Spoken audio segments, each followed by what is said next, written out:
Emmanuel Macron, élu dans l'agglomération de Sarreguemines, il obtient une petite majorité avec 50,68% des voix. Son meilleur score est obtenu à Sarreguemines avec 57,94% des voix. 20 communes sur 38 ont placé Marine Le Pen en tête. Ce sont 5 éoliennes qui sont actuellement en construction dans la forêt de Herbitsheim. Les fondations de 24 mètres de diamètre sont désormais coulées. Suivront la pose des mâts cet été, puis des pales. 350 mètres séparent chaque éolienne. L'habitation la plus proche se situe à 680 mètres. Si certaines entreprises viennent de très loin, comme Fonda Solutions, qui s'occupe des fondations, le chantier est aussi le lieu pour certaines entreprises locales de faire valoir leur savoir-faire. C'est le cas d'Anger Müller qui a fourni le béton. Chaque socle est constitué de 60 tonnes de métal et de 600 mètres cubes de béton. Avec 12 camions approvisionnant le chantier en Auria, l'entreprise sarregueminoise a fourni ainsi 80 mètres cubes de béton par heure. Incendie chez Ineos, bilan 3 ouvriers brûlés. Ils travaillaient sur une cuve contenant des restes d'hydrocarbures. Une cinquantaine de pompiers sont intervenus. Un blessé a dû être transporté par hélicoptère vers un hôpital messin. Les 2 autres ont été pris en charge par les pompiers. Les circonstances de l'incendie restent à déterminer. Nous sommes intervenus sur le site avec nos propres forces de lutte contre le feu. Donc on a réussi à éteindre le feu assez rapidement. Mais néanmoins, on a eu l'appoint des secours extérieurs au cas où la situation se dégraderait, mais ça n'a pas été le cas. La désertification du Carré Louvain se poursuit. L'aventure Agora Coffee Shop s'arrête à peine 1 an et demi après son ouverture. Ce salon de thé atypique aurait pu donner une nouvelle dynamique à cet espace commercial désormais à moitié vide. En tout, elles étaient 10 à venir travailler chez Cheap Coiffure et Aesthetic Center, 5 dans chacun des commerces. Les 2 salons, qui faisaient partie de la même société, ont fermé au début du mois de février, mais elles n'ont plus été payées depuis le mois de décembre. Inutile de vous dire qu'elles sont remontées. On attendait en janvier nos payes plus nos primes parce qu'on a fait un très bon mois de décembre pour la période de Noël. Et de là, nos chèques ont tous été rejetés et donc on n'a plus de nouvelles du patron. Le programme européen LEADER finance des projets locaux. À Roulin, un arboretum pédagogique a été réalisé à l'entrée du village. C'était une décharge de gravats, c'est devenu un lieu de promenade apprécié des habitants de la commune. Michel Roth cuisine avec les apprentis du CFA Henri Nominé. Les élèves l'ont accueilli dans la cuisine de l'établissement avec quelques chefs de restaurant renommés du secteur. Le chef, plusieurs fois étoilé, a distillé ses conseils comme le respect des produits, leur mise en valeur, le plaisir du travail bien fait et la nécessaire curiosité. On peut arriver à un certain niveau en venant d'un CFA de province, quoi. Je veux dire, il n'y a pas besoin d'avoir fait des hautes études, le tout c'est d'être passionné, d'en avoir envie et d'être patient aussi. Ça c'est un peu un conseil que je pourrais leur donner.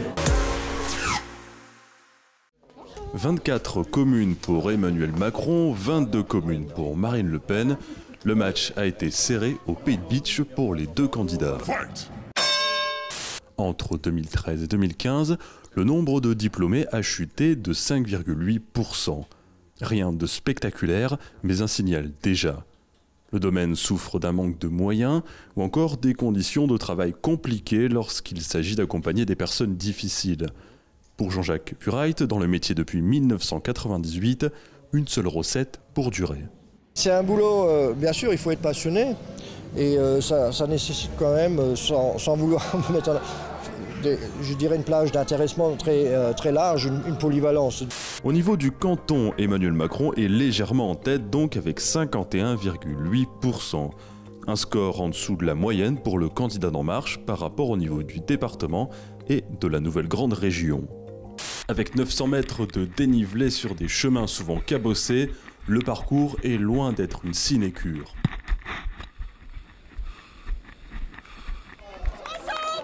Certains avaient fait le choix de faire le tracé enrôlé, 15 km pour le premier, 11 km pour le second. En attendant leur binôme, les coureurs apprécient la pluie sans vraiment s'en inquiéter. Oh, la pluie ça dérange pas plus que ça va, c'est sympa quoi. C'est un peu la boue qui va m'inquiéter, mais la pluie non, ça rafraîchira. C'est dans l'esprit trail. C'est vraiment dans l'esprit trail là, c'est fantastique. Concernant la bataille des grandes communes, celles qui ont fait la différence, Emmanuel Macron est le grand vainqueur.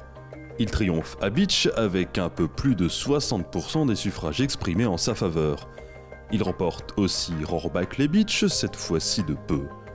Parmi les candidats connus, Céleste Lett est candidat à sa propre succession sous l'étiquette du Parti des Républicains. Arrivée en 2e position en 2012, Angèle Duflot a été investie par le Parti socialiste pour les prochaines élections. Dans la circonscription, le Front National sera représenté par Pascal Genft, actuellement conseiller régional. Voici le nouveau président de la République et c'est Emmanuel.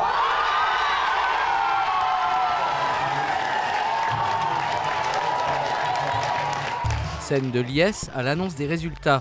Dans une ambiance plutôt bourgeoise et un peu bohème, les militants de toutes les générations laissent éclater leur joie. C'est la première fois que je suis militante et je suis très fière d'avoir pu amener Emmanuel Macron à cette présidence. Très fière. Et je l'ai fait avec ma fille qui a 18 ans cette année et ça me rend hyper fière aussi. En tout cas, la démocratie hier, à mon avis, est sortie vainqueur. Tant mieux. Car cette commémoration de la victoire du 8 mai, c'est aussi se souvenir du prix de la démocratie. 6 ans de conflit, plus de 50 millions de morts et tout autant de familles brisées. 72 ans après l'arrêt des combats, autour des anciens combattants, élus, habitants et jeunes enfants sont réunis pour rendre hommage aux morts pour la France. Dès l'entrée de la commune, vous êtes prévenus, ici les voisins sont vigilants. Un individu suspect, une voiture vandalisée ou encore des marques au sol qui pourraient faire penser à du repérage. Un message posté sur Voisins Vigilants préviendra tous les gens de votre quartier et permet ainsi à chacun d'être attentif. Denis et sa femme ont été les premiers à s'inscrire pour le quartier Cité des Chênes. Le happy slapping, c'est la personne qui filme des faits de violence et complice de l'auteur de violence. On ne parle pas de captation d'images sans le consentement ou autre. Là, la loi est très claire, c'est happy slapping, l'auteur des vidéos et le complice de l'auteur des violences. Donc avec des sanctions qui peuvent être très lourdes en fonction des violences. Là-dessus, je n'ai pas de peine à donner puisque ça va dépendre de la nature des violences et de la nature des blessures. Le contenu, le design, l'ergonomie, la sécurité, ces 3 jeunes informaticiens conçoivent le site de A à Z depuis le mois de janvier. Aujourd'hui, ils présentent l'avancée de leurs travaux à leurs commanditaires, mais il reste encore beaucoup à faire, et notamment à intégrer des images filmées avec une caméra 360 degrés ou un drone. Du matériel que le lycée va pouvoir acquérir grâce à une participation financière de la communauté d'agglomération de 1 000 €, officialisée par la signature d'une convention.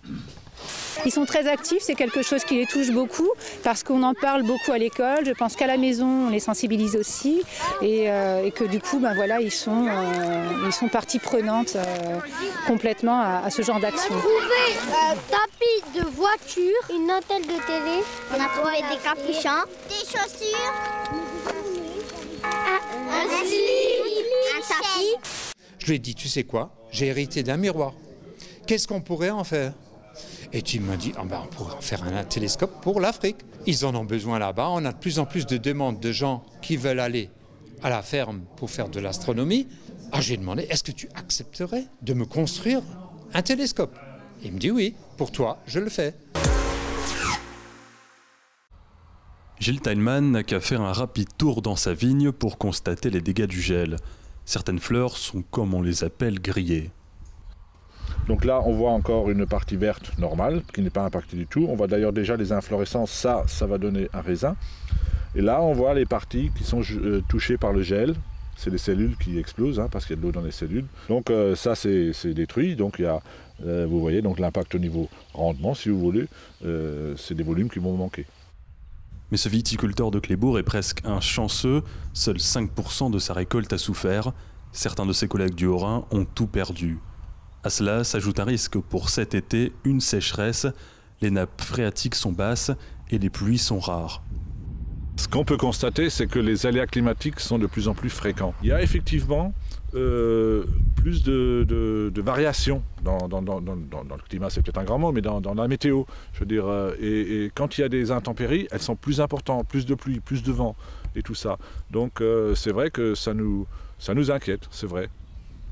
Autre nouveauté pour les viticulteurs, paradoxalement, le climat en Alsace est de plus en plus doux. Inhabituel pour les 7 cépages traditionnels alsaciens, parmi lesquels une étiquette bien connue, le fameux Riesling. Ce qui fait la caractéristique des vins d'Alsace, c'est justement le soleil en journée et les nuits fraîches. Ce qui donne un peu plus d'intensité aux arômes. Le Riesling, justement, qui est un vin qui s'adapte très bien à des contrées un peu moins chaudes et que peut-être à un moment donné, le climat qu'on va avoir sera peut-être un peu fatal au Riesling. Donc on se pose des questions, est-ce qu'un beau jour, est-ce qu'on pourra enfin encore des grands Riesling en Alsace? Mais pas de panique pour ce cher Riesling, les changements climatiques n'ont pour l'instant qu'un impact minime sur le vin. Pour autant, la question de ces températures changeantes se posera forcément un jour en Alsace. Avec ce nouvel ensoleillement, en seulement 30 ans, les vendanges ont été avancées de 2 à 3 semaines.